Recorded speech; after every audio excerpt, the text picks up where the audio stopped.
Welcome back.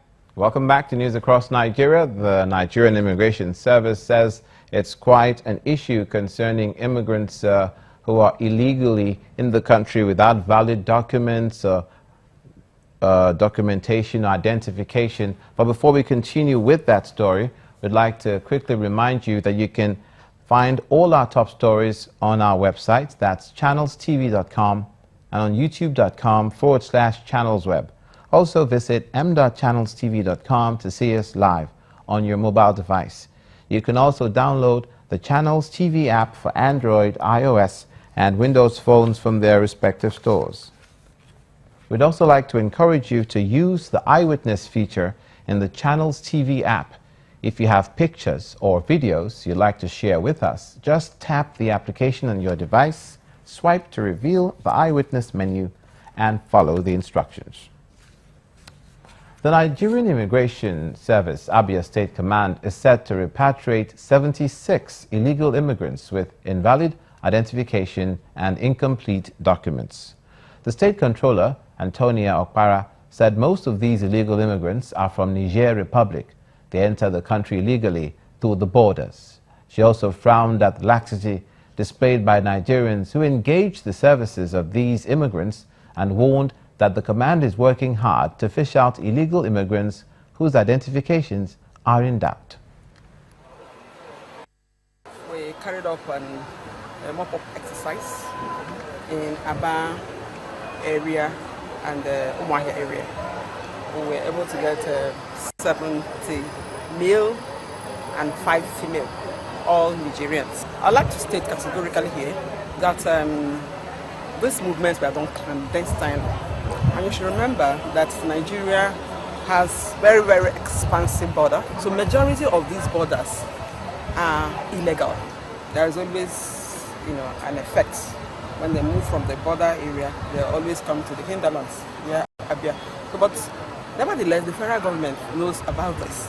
And the Nigerian Immigration Service has established a specialized border patrol corps. We have the border patrol corps with the right regimentation, the right equipment, with cutting-edge technology. Very soon, the effects, will be seen. Very, very soon. Let's bring you news from the south of the country now. A stakeholders meeting on the best practices to ensure a free, fair, and credible 2016 governorship election in Edo State has been held at the police officers' mess in Benin City, the Edo State capital. Commissioner of Police, Edo State, Mr. Chris Ezike, who convened the meeting, charged political parties to avoid hate campaigns capable of causing violence among supporters during the polls. 20 of the 23 registered political parties, the Independent National Electoral Commission, as well as other security agencies, attended the event. The Ogun State government in the southwest now has taken delivery of solar-powered refrigerators and generators to be distributed to rural healthcare centers across the 20 local governments. The equipment is the result of a synergy between the state government and the development partners to make vaccines safe and potent. While promising government's determination and commitments towards primary health care, the State Commissioner for Health said 45 primary health care centers are expected to benefit from the scheme. We've acquired 46 solar-powered refrigerators for the use of our primary care facilities. You will recall that at the beginning of the year, His Excellency had made commitment to the people to improve primary care. That's the priority of this government because majority of the good people of Ogun State require comprehensive primary care intervention. And as a government, we have collaborated with development partners, particularly with EU side, to make this a reality. And so what we'll be doing is making sure that the vaccines that is going to be given to our children are kept potent, they are kept safe, they are kept viable throughout the period of their storage, whether there's electricity or no electricity. The whole essence of this is to make sure that the rural communities are better served. Let's bring you up to speed with what's happening in the way of education in Kwara State now. The state governor, Abdul Fattah Ahmed, has advocated strict enforcement of 9 years compulsory basic education to check the growing cases of out-of-school children in Nigeria. The governor made the call when he received the executive secretary of the Universal Basic Education Commission, Dr. Dikko Suleiman, at the Government House in Ilorin. He also called for the convocation of a national summit on education to address issues of school availability and accessibility, teaching quality, and new salary payment platform for basic level teachers.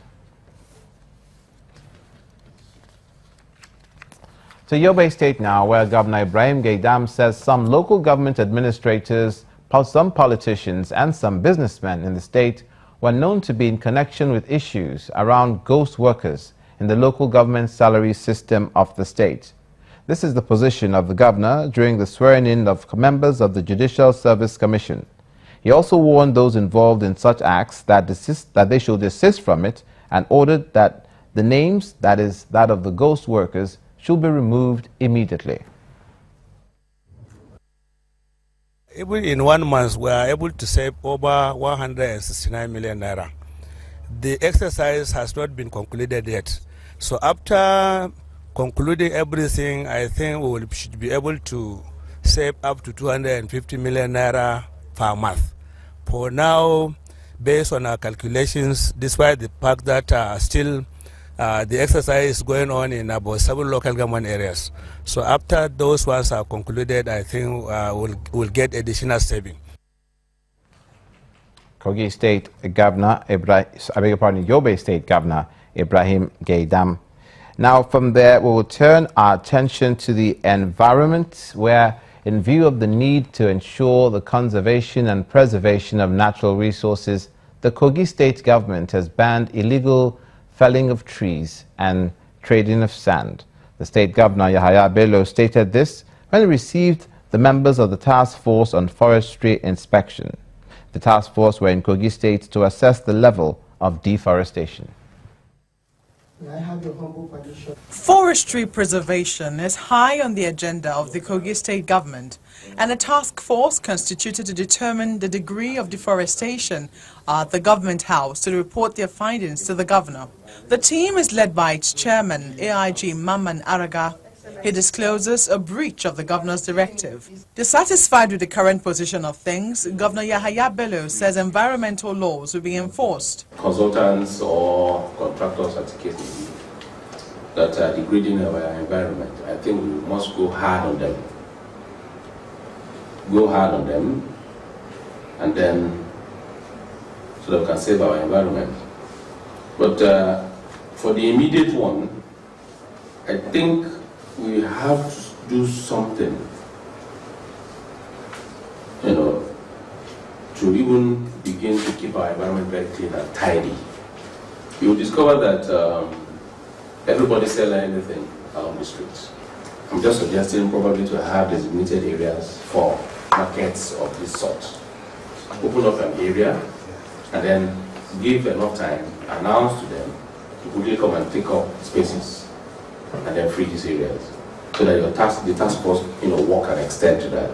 The importance of forestry to Kogi State is highlighted by this development, and if words are matched with action, the economy of the state can only benefit from the state's forestry reserve.